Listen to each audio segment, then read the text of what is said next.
Hello again. This episode is going to be about the first of all mistranslations in the Scripture, the first of all mistranslations in the Torah and the prophets. The Christian world, and to some extent the Jewish world, needs to prepare for some shock and awe here, because in the vast majority of their Bible translations, the first verse in the Bible is mistranslated. The King James Version, the ESV version, the NIV version, and even popular Jewish versions. This includes the popular Jewish Publication Society, Tanakh, published in 1917. It also mistranslates the very first verse of the Bible.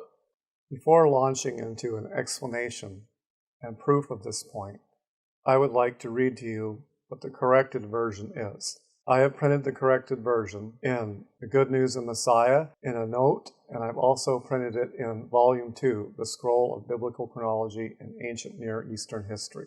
First, I would like to read the corrected version out of the Scroll of Biblical Chronology in Ancient Near Eastern History. Volume 2 is now available. From page 20. In the beginning of the Almighty's creating the heavens and the earth, when the earth had been naught and nothing, and darkness was upon the face of the deep, and the Spirit of the Almighty was making a vibrating on the face of the waters. Then the Almighty says, "Let it become light."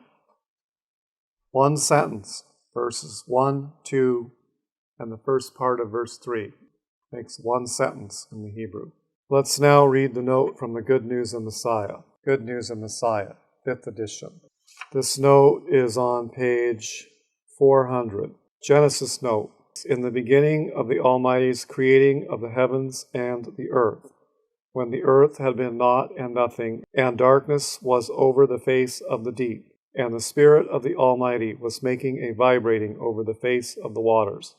Then the Almighty says, "Let there be light." Then there is light. Then the Almighty sees the light, that it is good.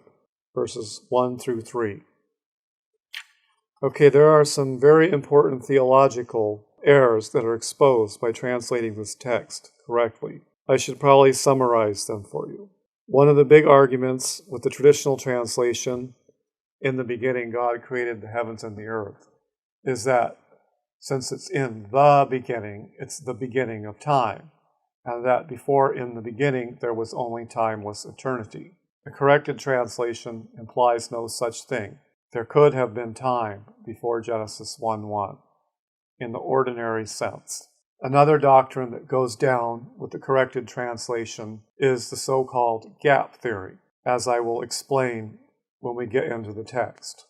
Okay, next I want to go to the screen recorder, and we're going to start our explanation with some of the translations that do approximately get it correctly. Then we'll go into the Hebrew and the grammar. Okay, before we go to the screen recording, I want to show you what I read from Volume 2 of the Scroll of Biblical Chronology in Ancient Near Eastern History. Here it is on page 20, and at the top of the next page here. This is probably one of the first views of the inside of Volume 2 I've got, that I've shown you.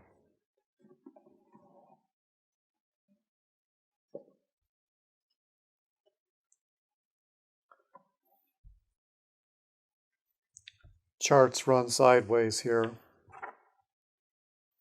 You can pause the video if you want to look a little more closely here. Let's go over the table of contents. There you go, table of contents. Okay, here's the note in the Good News of Messiah, page 400. In the beginning of the Almighty's creating of the heavens and the earth, when the earth had been naught and nothing. Now I want to show you Genesis 1:1 in the Stone Edition Tanakh. This is a Jewish version, fairly literal one. Here it is. In the beginning of God's creating the heavens and the earth, when the earth was astonishingly empty. That reads almost exactly the way I translate it. Just some synonym or dynamic equivalent switch outs. I use Almighty here, but essentially the same. Okay, this is from the Saperstein edition, the Torah with Rashi's commentary, translated, annotated, and elucidated. First volume of a 5-volume set, Genesis 1:1. In the beginning of God's creating, in the beginning of. Notice that, in the beginning of. Flip another page over here to find the end of the verse. In the beginning of God's creating of the heavens and the earth, when the earth was bewilderment and void. Okay, this is a poor translation here, but as we read in the other Jewish version, it says astonishingly empty. Comment here by the commentator on verse 1. This verse cannot be taken literally, for its literal meaning seems linguistically incorrect. In the beginning of, God created the heavens and the earth. Bereshit is a noun in the construct and requires another noun to complete the phrase. That noun is lacking. See Rashi below. I'll show you what they mean. The word bara here in the Masoretic text is pointed in the perfect. Once we correct this, it will be linguistically correct. Bereshit is in the construct. You can pause the video if you wish at this point. But here's where Rashi gives his extensive arguments for the reason for the translation to be this way. I will be going through them myself on the screen recorder. All right, here we are on BibleHub.com again in the interlinear. And we're looking at the first word of the Bible here, Bereshit. And the first error I would like to note is this accent mark right here. The accent marks were added after the 6th century AD by unbelieving Jewish scribes named Masoretes. The accent marks were not part of the original text. The reason we have to question the accent marks is because the accent marks are not just punctuation. They are also a system of interpreting the Hebrew text, interpreting what it means. The system of interpretation was imposed upon the text after the 6th century AD by Jewish scribes that did not believe in Messiah. The system of interpretation that they imposed on the text followed Jewish traditions, and some of these traditions are incorrect. So we have to start with an open mind and start with a fresh interpretation of the text based on logic and reason, without the prejudice of the interpretation of the accent marks.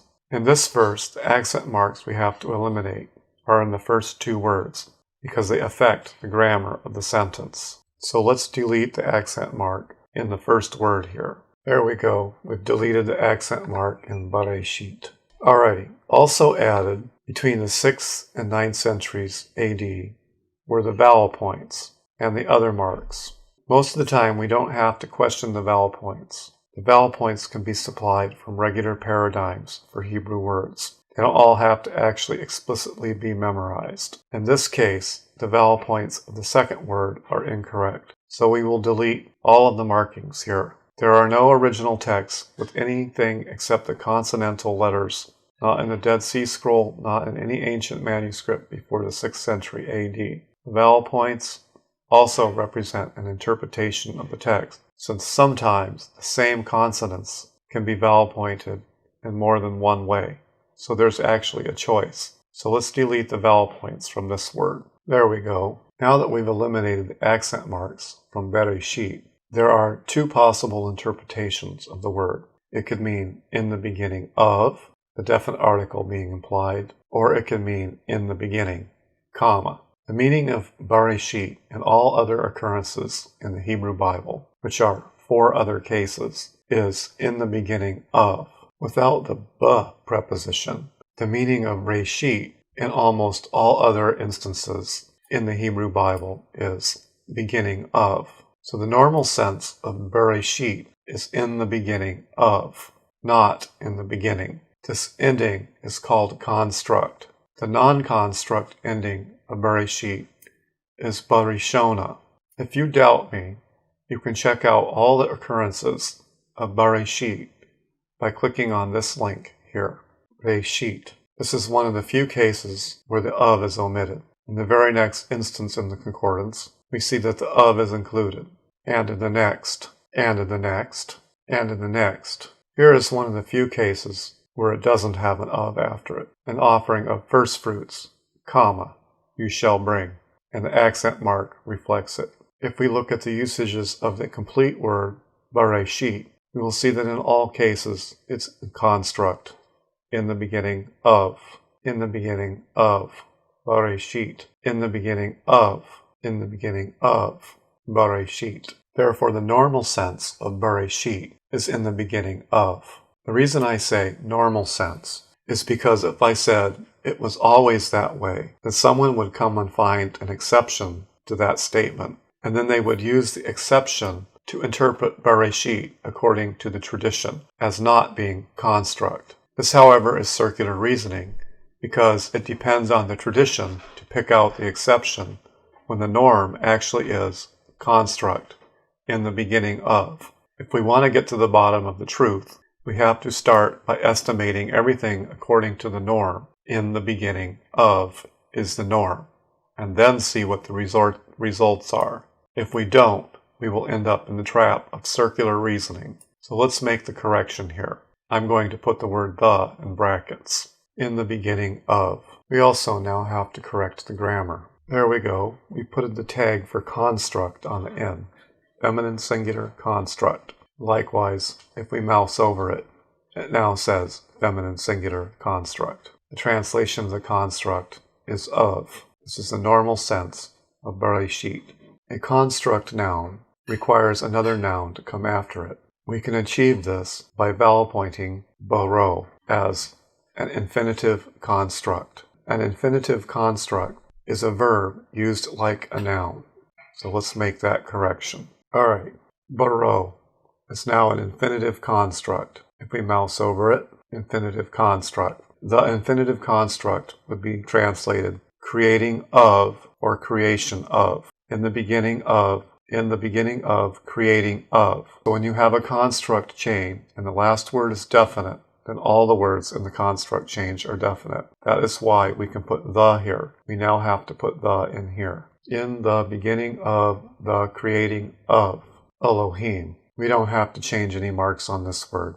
This is a major accent mark, which is like a semicolon or a comma. The meaning of Elohim is Almighty. Or you could just substitute Elohim here if you want. Since it's a proper noun, it's definite. The Almighty. In the beginning of, the creating of, the Almighty. Now, as a rule of grammar, when you have an infinitive construct, the word that follows the infinitive construct, Elohim, or often a suffix attached to the infinitive construct, can either be the object of the verb or the subject of the verb. In other words, it could mean the creating of Elohim, which of course is nonsense, or it could be Elohim could be the subject, Elohim's creating, in the beginning of Elohim's creating. So the sense would be the creating by the Almighty. In order to remove the ambiguity, we would interpret this of in the sense of by. So let's put some parentheses after the of, showing how we're going to interpret this construct of. We're going to interpret the word following as the subject. In the beginning of the creating by the Almighty. We can simplify this greatly by interpreting this as a possessive. That will require an apostrophe S here in English and the word creating here. In the beginning of the Almighty's creating. Now to reflect English word order, we should put the subject first and the verb next. So let's switch these around. In the beginning of the Almighty's creating the heavens and the earth. Bereshit baro Elohim et hashamayim ve'et haaretz. This is a direct object marker. 8. It marks the object of the verb. In other words, it tells us what is being created. Et hashamayim. Definite article, plural, the heavens. This is correctly translated. The 8. And another direct object marker, haaretz. This accent mark should be eliminated here. This accent mark marks the end of the verse. This also marks the end of the verse. Actually, it's not the end of the verse. It's only an introductory clause. So the proper punctuation here would be a comma. In the beginning of the Almighty's creating the heavens and the earth, comma. So let's eliminate this and put a comma down here. There we go. Comma. Accent mark eliminated. Comma. The earth. That makes this whole clause an introductory clause. Bereshit bara Elohim et hashamayim ve'et haaretz, comma.